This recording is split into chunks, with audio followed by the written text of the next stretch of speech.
Yo, what is up, fam? It's your boy Legend, and I'm back with another video. You already know what this is just by looking at the thumbnail. What if Naruto sealed himself for 7,000 years to save everybody? If you guys like this video, make sure you hit that like button, subscribe while you added the like goal for today's video is going to be 6 like as usual. The sub goal is going to be 1,100 subs. That's my sub goal for the end of the month. So let's see if we can hit both of those. But without further ado, let's just get into this intro so we can start this. What if?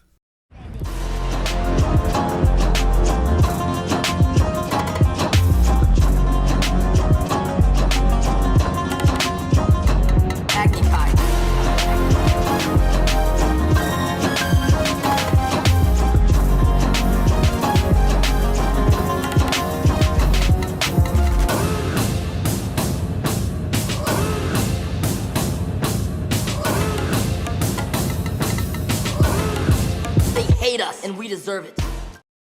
The night had settled in deep, the kind of hush that only came after heated words and lingering tension. The treehouse mansion, usually filled with faint rustling of wind and the occasional creak of wood, was eerily still. The moonlight slipped through the leaves like silver threads, casting jagged patterns across the polished wood floors and silk bed sheets. It had been 2 hours since the firestorm between June and Azula. 2 hours since those words, blunt, suggestive, and impossible to forget, had cut through the night air. Naruto lay on his back, arms behind his head, staring at the ceiling, as if it might offer some clarity. It didn't. The warm air clung to his skin, but the real discomfort wasn't physical, it was mental. His eyes, though heavy, refused to close. His body, tired from training, refused to relax. He was stuck in an endless loop, replaying June's voice in his head. Take that as you want, Azula, but the way I see it, that means I could possibly be his first love interest, meaning I could be the woman to take his virginity, if he's a virgin. Or it could be you. Naruto turned on his side, groaning quietly to himself. That wasn't even the worst of it. Earlier during training, June had placed her hands on him, not roughly, not accidentally, but intentionally. She had started at his waist, her fingers pressing into his obliques, trailing slowly up his sweat-slicked torso. Her hands had been slightly rough, worn from years of bounty hunting, but they moved with unnerving gentleness as they explored the lines of his abs and chest. He hadn't known what to do. He froze. He hated how much he liked it. It was like lightning had touched his skin. It wasn't just arousing, it was alive. Nobody had ever touched him like that before. Not out of pity, or concern, or violence, but hunger, intent, affection even. And then Azula had gotten angry. Furiously, irrationally angry. June had implied that Azula liked him. Naruto wasn't sure how to feel about that either. Sitting up abruptly, Naruto ran a hair through his unruly hair. His face was burning. His thoughts were a storm, chaotic and spiraling in too many directions. He needed to clear his mind. He needed silence, needed to breathe. Without making a sound, he pulled on a loose robe and stepped outside. The air was cooler out front, the breeze whispering through the trees. The training ground was still, faintly lit by the moonlight filtering through the branches overhead. Crickets sang somewhere beyond the clearing, and an owl hooted from the canopy. Naruto moved to the center of the circular training space, sat down cross-legged and brought his hands together. He inhaled slowly, then exhaled through his nose, repeating until his heartbeat matched the rhythm of the night. For a moment, he finally felt peace, until he didn't. A strange sensation began to creep in, One Naruto recognized immediately from his past meditation with Sage Mode.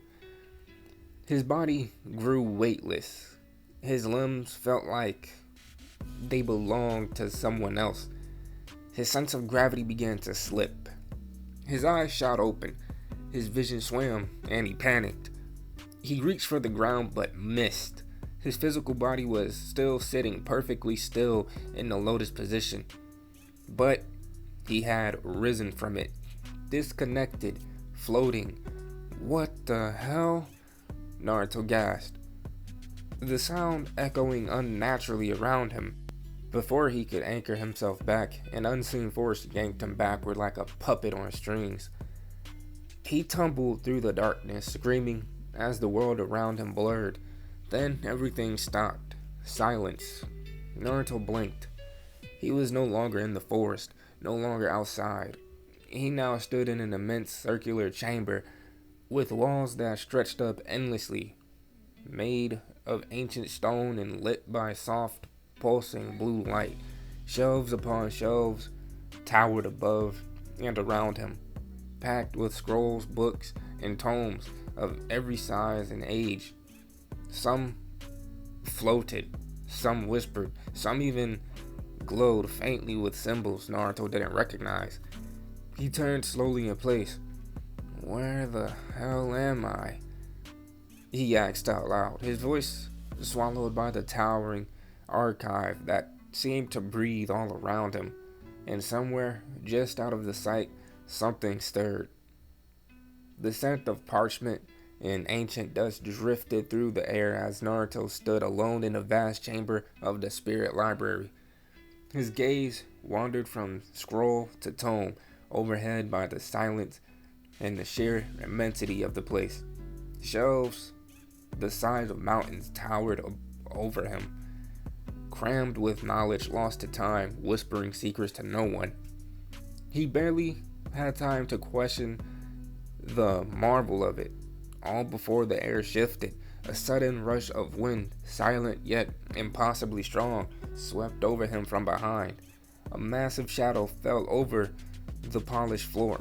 Naruto turned slowly, confusion morphing into astonishment as his eyes landed on an enormous creature behind him. A colossal owl, black and white with intelligent golden eyes, the size of shields, loomed over him. Its feathers were regal, immaculately arranged in layered rolls that shimmered faintly in the spirit light. It blinked once, slowly, and spoke in a voice that echoed like wisdom etched in stone. Hello, Naruto Uzumaki Namikaze. It is my pleasure to meet you, a being such as yourself. My name is Wan Shi Tong, and I am the custodian of the Spirit Library, the place you find yourself at this very moment. Naruto took a hesitant step back, his eyes wide. He felt the echo of the owl's voice vibrating in his chest. I'm so lost. How do you know my name? And why am I here exactly? Wan Shi Tong tilted his head. I know who you are because I am the ancient spirit of knowledge. My name translates to he who knows 10,000 things. This library holds an abundance of manuscripts on you, your comrades, your ancient shinobi villages, and the elemental arts your people once practiced. Naruto listened closely, his heart thudding. The owl continued. You were known as the hero of the world for your actions during the Fourth Great Shinobi War. It was you who sealed Kagaya Otsutsuki, and, in doing so, petrified yourself to contain her. The only reason the world still exists in both spirit and mortal realms is because of the sacrifice that you made. Naruto swallowed hard. So, why now? Why am I here again? Because, Wan Shi Tong said, lowering his head slightly, a great decision looms before you, one that will alter the course of this world. Before you make this choice, you must understand the history of the new world. that you walk in. You will know the decision until the moment it arrives, but the consequences of your choice will ripple outward for better or worse. Naruto closed his eyes for a moment, exhaling slowly. The weight was familiar. It felt like destiny had shackled him again. Then the owl extended one of his massive wings towards Naruto, the feathers unfurling like a living curtain. My companion will guide you to the proper section of the library. From behind the wing, a figure emerged. Naruto turned to see a man with a kindly face, bald crown, thick white sideburns that framed his long, flowing beard, and he was broad in the shoulders, clearly still strong despite his age. And he was dressed in a flowing green and black robe, with sandals on his feet. "It's my pleasure to meet you, Naruto Uzumaki," the man said with a gentle smile. "My name is Iroh. I will lead you to where you need to go." Naruto blinked. "You look like a regular person." "I was once," Iroh said, chuckling softly. "But my spirit was found peace here. Now I serve knowledge and occasionally those who seek it." They walked in silence through the grand library. The halls were endless, but Iroh navigated them effortlessly. They passed floating books, whispering scrolls, and windows that opened to starless skies. Finally, Iroh brought Naruto to a long wooden desk with stacks of material already laid out in perfect order. "These have been arranged specifically for you," Iroh said, "in order of importance." Naruto sat down with a sigh and picked up the first scroll. It began with the name Aang. As he read, time melted. Naruto devoured scroll after scroll, book after book. He saw how Aang, at the age of 12, was revealed to be the Avatar. He saw the horror that followed, the Fire Nation's genocidal purge of the air nomads. He read of Aang's cowardice and desperation, of how he had run and sealed himself in ice with his flying bison Appa, unknowingly saving his own life. He followed every moment how Katara and Sokka discovered Aang, the invasion of the Northern Water Tribe, the siege of Ba Sing Se, the final battle against Fire Lord Ozai. He read about Zuko's redemption, about Iroh's pain and wisdom, about Toph and her seismic might. Then came Azula. He learned everything: her childhood, her genius, her cruelty, her descent into madness. When Naruto finally looked up, his head was spinning with history. So much pain, so much triumph, so many lives entangled in war and destiny. Whoa, was all he could manage. And then the world shimmered. His body felt light again. The scroll in his hand faded into smoke. The desk dissolved. The spirit library melted away like a fog in sunlight. And then Naruto gasped slowly as his eyes opened. He was back in his body, still in his meditative position in the training ground outside the treehouse mansion. His chest rose and fell slowly. His hands trembled. He had seen so much far away in the capital of the Fire Nation. The throne room glowed with gold and firelight. Zuko sat with a grim expression on his face as three women knelt before him, Mai, Toph, and Ty Lee. Their week-long mission had ended, and now it was time to report. "We've been watching Naruto and Azula closely for the past 7 days," Mai began, her voice calm. "They're living off the grid near the outskirts of Ba Sing Se, remote, hidden, but stable." Toph folded her arms. "They train every morning, hard. Azula's better, not perfect, Naruto's tougher to read. He's smart.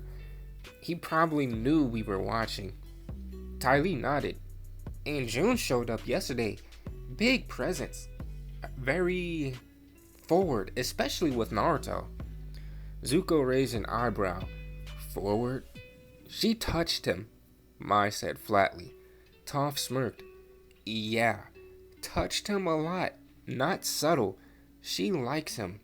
Azula's jealous, but won't say it. Typical. Ty Lee chimed in, her tone dreamy. It was right after June had finished touching him. His abs, his chest, you know. That's when Naruto just appeared behind us out of nowhere. No warning.